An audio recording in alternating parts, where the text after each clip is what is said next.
Let us just bow our heads for a moment and pray.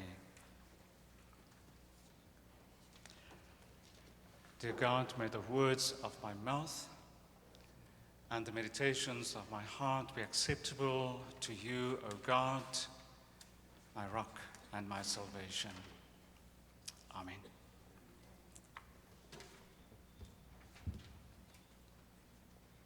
I would like to speak to you on the Old Testament reading we've done today, Psalm 16, and I would like to highlight the 5th verse.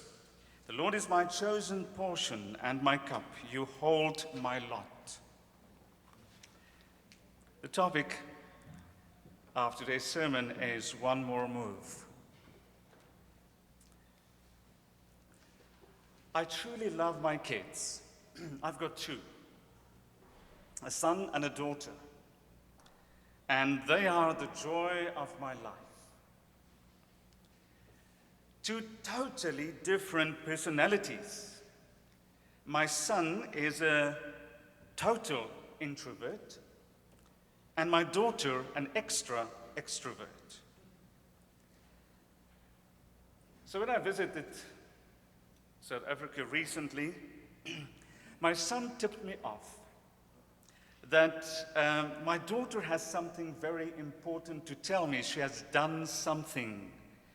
And he just wanted to tip me off. There's a surprise waiting for me that Saturday. And I asked him, now, give me a hint. And he said to me, well, a few years ago that would have been really bad, but things have changed. And that got me worried. So I was worrying. And I was worrying. And I was worrying. So this Saturday,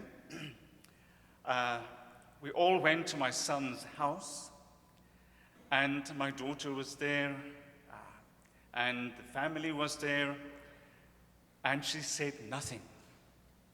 And that made me worrying more, because anything can happen, and what is so bad? So I was with my son in his study, and I was sort of listening with one ear what was going on down in the lounge. And you know that whisperings, don't you? And I heard there's a whispering thing going on there. She was telling her mother, well, what do you think Dad will think about it? So when that happened, I couldn't concentrate anything my son said, so I went down. And I said to her, well, you have something to tell me? Yes, she said. Dad, please don't be mad at me. Well, you know, when that happens. And I said, what happens? What is happening? She said, well, I got a tattoo on my leg. I said, is that all?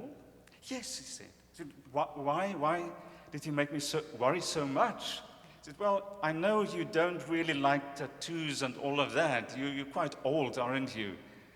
I said, well, did it hurt? So, why am I telling you the story of a tattoo? If you read the psalm starts with a heading. And the heading is not part of the script as is, but the heading gives you an idea what the psalm is all about and how you have to read the psalm. The heading here is a Psalm of David. Now, when we see that heading, it's not always a psalm written by David, but it's usually in the Old Hebrew literature, it is a psalm ascribed to David, or ascribed to the person or people there. But then there's a second hint in the heading for us, or a key for us to understand the psalm. And it is the word miktam. This is a miktam. And if you read through some of the Psalms, you go through the book of Psalms, there are miktams. Now the question is, what does it mean, a miktam? It can mean one of four things. It can mean this is a golden psalm. This is a very special psalm, one of the golden psalms. Or it can mean to cover. in the sense that this is a secret, this is a very private thing that you believe deep inside of you. Another possibility is that this is a mystery poem. It is about the mysterious issues in life. But then the one that is most probable is that this psalm is meant to be an inscription. An inscription or writing.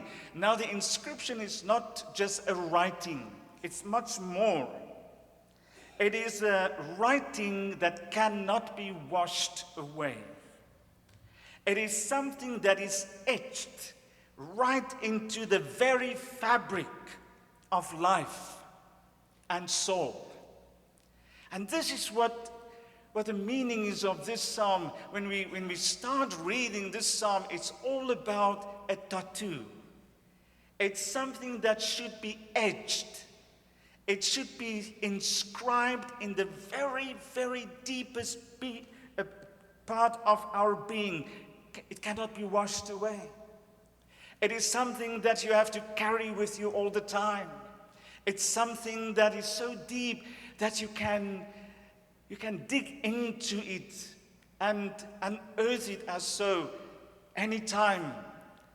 Now, this psalm is also one of the trust psalms or the confidence psalms, the psalm of confidence. When we read this psalm and we talk about it today, obviously there's so much to say about this. We cannot go right into every detail of it, so rich. But my prayer is that this psalm will be etched into your soul. That when you are on your way and when you are wherever in the world, that you'll be reminded of this tattoo of God in your soul. But also, if we read the psalm, we must try and read it in its context and the form that it's written. And of course, this is a poem. Now, there are three things that we need to know about this. The first is, this psalm is divided. You can divide this psalm into 4 parts. You can divide it in the first 2 verses as look above. The psalmist comes and he says, "Protect me, O God." He's somewhere in a pit. He's somewhere in a deep pit, and he's calling to God, "Protect me, O God." It's very strong words. And then he's looking around in the second part. He's looking around. He says, "As for the holy ones in the land, they are the noble." So he's looking around him. And then in the third part, he's looking within. He starts that verse 5. He says, "The Lord is my chosen portion." And then looking beyond verse 9 to 11, "Therefore my heart is glad, my soul rejoices." But this psalm can also be divided in 2 parts. The first part starts with a petition. "Protect me, O God." And then the second part of the psalm is a proclamation. A proclamation. It's confidence. The third thing that we have to know when we read the psalm, and that counts for all the psalms, it's always good to look for the heart of the psalm, to look for the diamond, for the axle of the psalm. If you take the heart out, the psalm will not be balanced. The psalm will sort of fall apart. And if we look into this psalm, the heart of this psalm is in the 5th verse. In the 5th verse, the psalmist says, "The Lord," he starts with the Lord, "Adonai, is my chosen portion and my cup." And then these words, this is the heart. "You hold my lot." You hold my lot. When we want to understand this, we need to know something about Old Testament life. It's making use of a very vivid picture. And the readers of the psalm, the first readers, would have been amazed by these words. You hold my lot. What does it mean? Let's first try to find out, what does lot mean? Let's travel back in time. To understand that, we have to step back a little bit in time to the Old Testament. For modern readers of the Bible, there's limited access to understanding what lots exactly were. I think our understanding of a lot, if we can transcribe it to our time, is to flip a coin. I think if in Korean society you play yut, you know what it is, yeah? You cast it, and then, well, where it fell, you play the game according to that. Also the dice. And what this psalmist is actually saying, God, you hold my dice in your hand.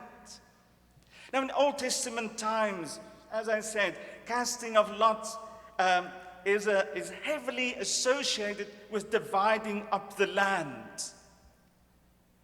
And the person holding the lot, the person holding that dice in his hand, it was little stones. The person holding that was in a position of power.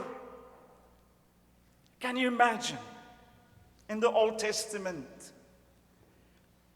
the patriarch or the father of the house died. And there's land.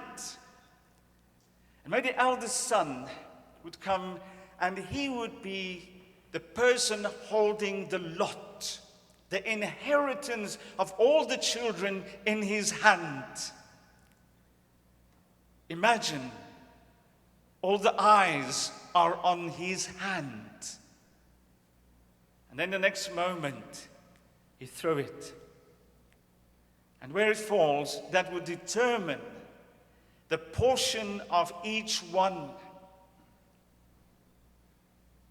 In fact, the person casting the lot literally had the future of his family in his hands.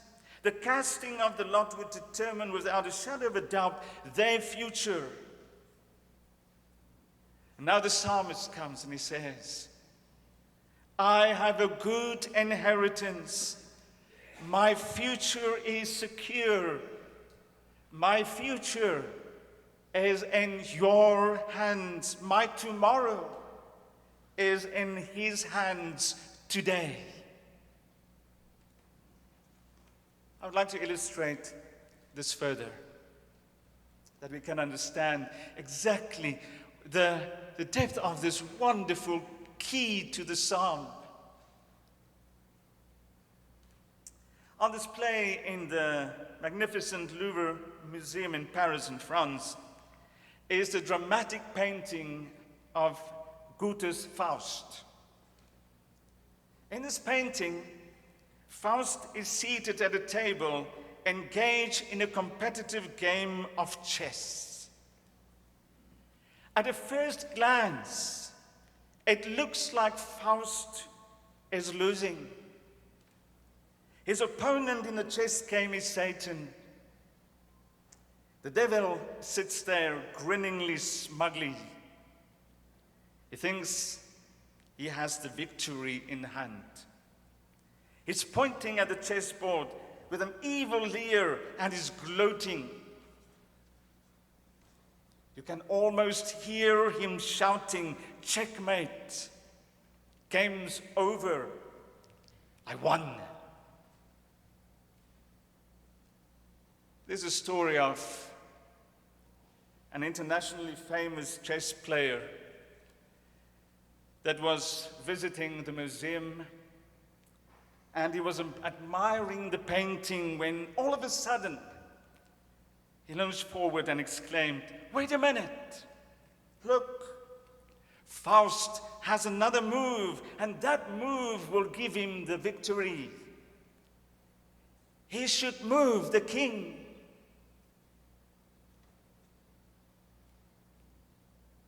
You see, brothers and sisters, the writer of this psalm was in a checkmate situation. He was there when every option seemed to be exhausted. Checkmates in life, you and I have it. The moment you sit in front of a doctor and he tells you that you have an incurable illness. The moment of a broken relationship, a wayward son or a daughter, financial ruin, a past that is destroying your future. And with every one of those, you hear the devil grinningly saying, checkmate, I got you. We know what checkmate is. We all have experienced that. But things are not as dark as it seems. It's not yet over.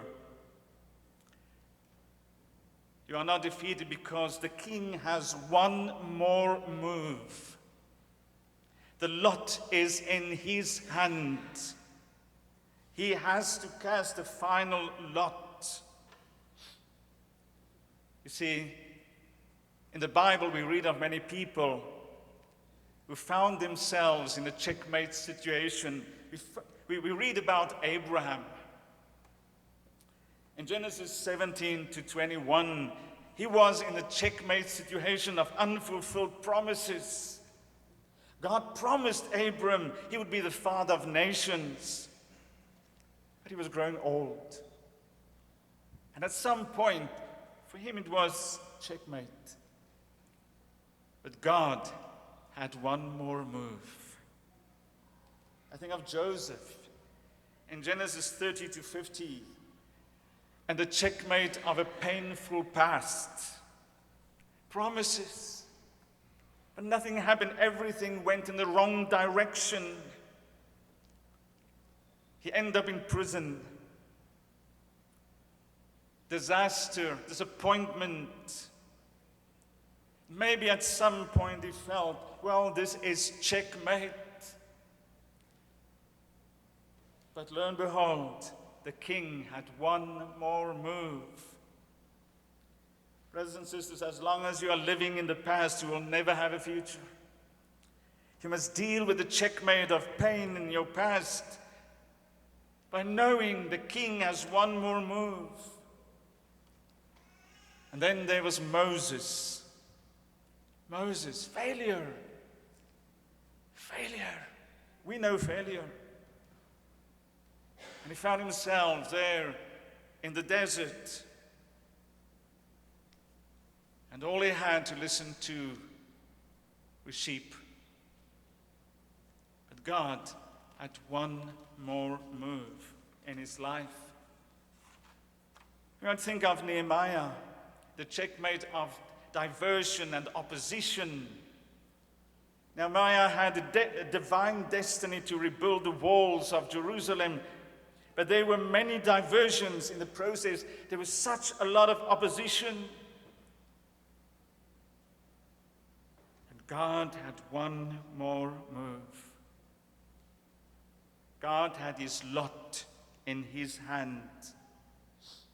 No matter how desperate your situation, brothers and sisters, it may even look like you have lost everything, but the king has one more move.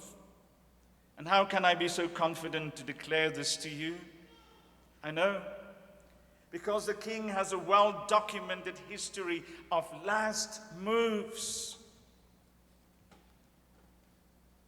I know that because, you see, seas don't split open to allow a whole nation to walk through, to pass through on dry ground. Imagine Moses, the sea in front of him, behind him, the Egyptians. God had the last move. Water doesn't just spring forth from a rock. Think again, Moses. old man holding up his arms does not determine the outcome of a war. Once again, Moses. In the New Testament, we find the wonderful gospel of Jesus Christ. On a lonely hill, the Son of God hanged on a cross. And all around him, the whisper of the devil, well, checkmate, got you, death. And Satan thought he had the last move. And Jesus died. And everybody else thought, checkmate. And then on that glorious morning, up from the grave, he arose. God had the last move. Brothers and sisters, the psalmist comes. And he starts his psalm with a petition.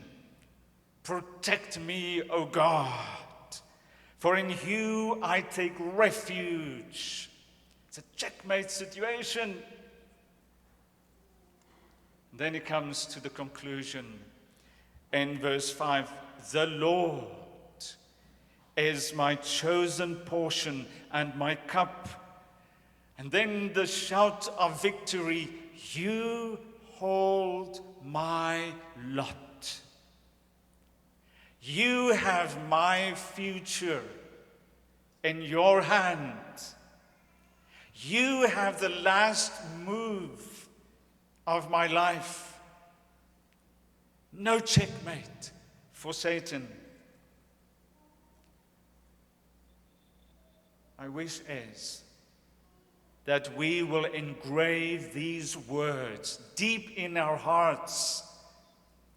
That whenever you encounter checkmate, whenever you encounter the impossibilities, and you hear the whisper of Satan saying, checkmate, that you can shout it out. My lot is in your hand. Amen.